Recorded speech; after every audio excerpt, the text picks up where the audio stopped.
There's a storm brewing inside the Markle family, and this time it isn't playing out in glossy magazine spreads or Netflix documentaries. It's headed straight for a Florida courtroom. Meghan Markle, the Hollywood actress turned royal, now finds herself pulled back into a family feud that simply refuses to fade. Her half-sister Samantha Markle has revived a defamation lawsuit that Meghan thought was long buried, and their father Thomas Markle is reportedly prepared to testify. This isn't just another round of tabloid gossip. This is a direct challenge to Meghan's carefully polished public image, the one built through her royal wedding Oprah interview and multi-million-dollar deals. At the heart of the case is a single claim Meghan made that she grew up as an only child. To some, it was a throwaway comment. To Samantha, it was an erasure of her existence, a public demolition of her reputation, and the spark that ignited years of personal fallout. In this video, we're diving deep into the battle between perception and reality. We'll explore Samantha's accusations of character assassination, Meghan's fight to protect her brand, and Thomas Markle's potential role in reshaping the narrative. Welcome to our channel, where we cut through the spin and bring you the untold angles behind today's biggest stories. Stay with us, because what's about to unfold isn't just a legal fight. It's a clash over legacy truth and who gets to control the Markle story. Here's what we'll cover: the roots of this family feud, Samantha's fight for justice, Meghan's image crisis, and the explosive stakes of the upcoming courtroom showdown. To understand why this courtroom battle matters, we need to step back and trace the roots of the Markle family feud. Meghan Markle's rise was meteoric, an American actress who crossed into royalty with her 2018 marriage to Prince Harry. The media cast it as a fairy tale, a modern princess breaking barriers and redefining tradition. But that glowing narrative came at a cost. Her half-siblings, especially Samantha Markle, were painted as outsiders, irrelevant at best, toxic at worst. The real tension erupted after Meghan's Oprah Winfrey interview in 2021, where she described her upbringing as that of an only child. For Samantha, that single line wasn't just hurtful, it was defamatory. She argues it erased her existence, distorted the family's history, and directly fueled a global media storm that branded her as bitter, obsessed, and even dangerous. At one point, Samantha claims a false report linked her to the UK's fixated persons list, a label reserved for stalkers, a smear she had to disprove with official documents. Meanwhile, Meghan moved forward with lucrative brand deals, a Netflix series, and magazine covers. Samantha, in contrast, says she lost years of her life to a reputation she never deserved. Their father, Thomas Markle, once central to Meghan's early life, adds another volatile element. Despite a stroke and living abroad, he is reportedly ready to testify in his daughter's conflict. This isn't just a family spat. It's a public reckoning over reputation, narrative control, and the power imbalance between global celebrity and ordinary voice. Imagine being written out of your own family story. Would you stay silent or fight back? The heart of Samantha Markle's legal fight against her half-sister Meghan isn't about money, it's about reputation. Samantha insists that her sister's words and the coordinated PR machinery around them ruined her life. When Meghan told Oprah that she grew up as an only child, the world didn't see it as an offhand remark. Instead, Samantha argues it was the spark that ignited a firestorm of headlines, branding her as irrelevant, bitter, and even dangerous. According to Samantha, the damage went far beyond bad press. She recalls how articles repeated the narrative that she was unstable, even linking her name to a so-called fixated persons list in the UK, an official designation for stalkers. That false claim stuck, forcing her to obtain legal proof from Scotland Yard that she was never on such a list. But by then, she says it was too late. The story had already spread, and the correction never caught up with the smear. She compares the experience to being viewed like Patricia Hearst, a figure forever tainted in the public's imagination. Her argument goes further. Samantha claims Meghan's PR strategy was deliberately designed to silence and discredit her. Meghan could remain polished, quiet, and above the fray, while others, journalists, friends, even palace insiders, pushed the damaging narrative forward. Samantha calls this character assassination, and she believes it was calculated. She has the power. "I don't," Samantha said, describing the stark imbalance between Meghan's resources and her own. This isn't just about one comment or one documentary. Samantha points to a broader pattern. She highlights Meghan's estrangement from former close friends like Jessica Mulroney, who was dropped during a controversy, and her ex-husband Trevor Engelson, who once said their divorce felt like being treated like gum on the bottom of a shoe. Samantha argues these aren't isolated cases, but part of a larger history of discarding people when they're no longer useful. Adding fuel to the fire is Thomas Markle, Meghan's father. Once the supportive parent who paid for acting lessons, tuition, and early career opportunities, he now feels cast aside. Despite his failing health after a stroke, he is reportedly willing to testify. His presence in the courtroom could be explosive, providing a first-hand account of Meghan's childhood that directly contradicts her public narrative. Samantha's lawsuit paints the fight as more than a family squabble. It's a war between perception and reality. Meghan's defenders argue that she is simply protecting herself from toxic relatives who have sold her out to the press. But Samantha insists that she isn't motivated by money or fame. She wants her name cleared and her dignity restored. She wants what she calls a public correction, something bigger than a buried headline or a lawyer's statement. For Samantha, this case is about survival. She describes losing nearly 7 years of her life, unable to live normally, unable to go to a doctor's office without feeling the weight of stares. She says people Googled her name and believed what they saw, the headlines, the characterizations, the caricature of a bitter half-sister. No one asked if it was true. And now, with the lawsuit revived, the possibility of a trial looming, and Thomas Markle prepared to speak, the stakes are higher than ever.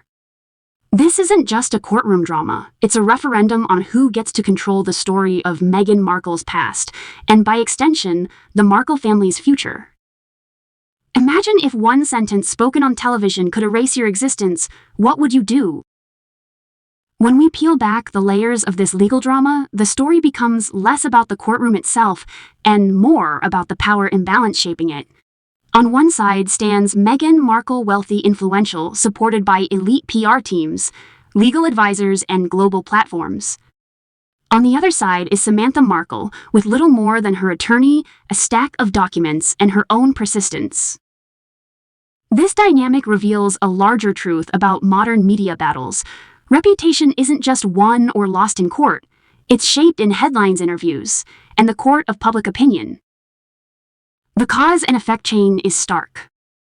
Meghan's claim of being an only child set the stage for a Cinderella-style narrative, one that emphasized her against the odds, rise and erased family complications that didn't fit the fairy tale. That single statement, magnified by Oprah's massive audience, spilled into tabloids worldwide. The effect was immediate. Samantha's name became synonymous with estranged, jealous, and even unstable. She wasn't just sidelined, she was vilified. The impact radiates outward. For Samantha, the personal consequences were devastating: public humiliation, strained relationships, and the constant burden of being painted as a villain. For Meghan, the professional risks are just beginning. Every time the lawsuit resurfaces, it drags old narratives back into circulation, undermining her attempts to rebrand herself as a humanitarian entrepreneur and media powerhouse. Potential sponsors and partners may see not just a duchess, but a lawsuit waiting to erupt. Economically, the stakes are high. Meghan is pursuing lucrative deals with media companies and lifestyle brands, all of which hinge on her maintaining a clean, inspirational image. Legal headlines muddy that image. For Samantha, the lawsuit isn't about financial windfall, but about undoing years of lost opportunities. She describes her career, her social credibility, and even her health as collateral damage in a battle she never chose. Socially, the case exposes uncomfortable questions. How much of Meghan's global success was built on erasing parts of her past? How much of Samantha's suffering stems from a media environment that prizes dramatic narratives over verified facts? And what responsibility does the public bear for consuming, sharing, and cementing those portrayals without question? Politically, the story resonates because of who Meghan has become. She isn't just a celebrity, she's a figure tied to the British monarchy, American media, and global activism.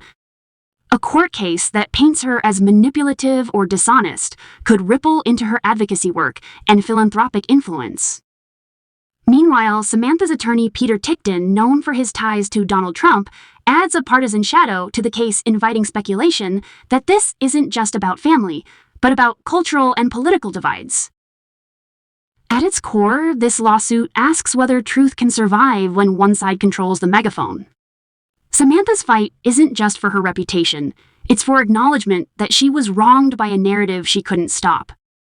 Meghan's fight isn't just for her privacy, it's for her carefully crafted brand that can't afford cracks. If this case makes it to trial, will the world finally hear Samantha's unfiltered story, or will the system bury it again? Family feuds spilling into courtrooms aren't new, but the Markle saga echoes some of the most notorious public battles of recent decades. Think of the Gibbs siblings of the Bee Gees, or the Jackson family, where fame and fortune collided with bitter disputes that played out under relentless media glare. What makes this case unique is the royal connection. Meghan isn't just a celebrity, she's tied to an institution steeped in history, tradition, and global fascination. Around the world, similar disputes have highlighted the dangers of mixing personal relationships with public image. In the United States, lawsuits involving defamation and family betrayal often transform into proxy wars over legacy. In the UK, where the monarchy is both cultural and political, Meghan's rift with her family was quickly folded into a larger debate about race, class, and tradition. Samantha's lawsuit now reignites those same conversations, but this time from an American courtroom in Jacksonville, Florida, far removed from Buckingham Palace, yet deeply connected in symbolism. Culturally, the case raises a profound question: when does storytelling cross the line into rewriting history? Meghan's narrative resonated with millions who admired her resilience, but Samantha argues it came at the cost of truth and family dignity. If the court forces a closer look, it may spark global reflection on how celebrity brands are built, and at whose expense. What if the fairy tale we've all been sold was never the real story at all? At its surface, the Markle family battle looks like just another celebrity feud.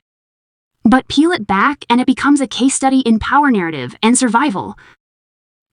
Meghan Markle, once celebrated as a symbol of modern royalty, now faces a challenge not from palace insiders or the press, but from her own half-sister. Samantha Markle's defamation lawsuit isn't just about one interview. It's about years of feeling erased, vilified, and stripped of dignity. The stakes couldn't be higher. For Meghan, every headline about the case risks undermining her carefully built brand. For Samantha, this fight is about reclaiming her name and demanding acknowledgement that the harm done to her was real. And for their father, Thomas Markle, the chance to testify offers both heartbreak and vindication, reminding the world that family history isn't always as clean as the fairy tales we're told. The question now is simple but heavy: will this lawsuit finally force a reckoning with the truth, or will it become another chapter buried under spin and spectacle? What do you think? Should Meghan be held accountable for the narratives that shaped her rise, or is Samantha clinging to the past? Drop your thoughts in the comments below. If you found this breakdown insightful, don't forget to like, share, and subscribe. Our channel is here to pull back the curtain on stories that matter, stories that reveal the hidden battles behind the headlines. And stay tuned, because in our next video, we'll dive into another royal controversy shaking the palace walls, and trust us, you won't want to miss it. Join thousands who tune in here for the stories the mainstream leaves untold.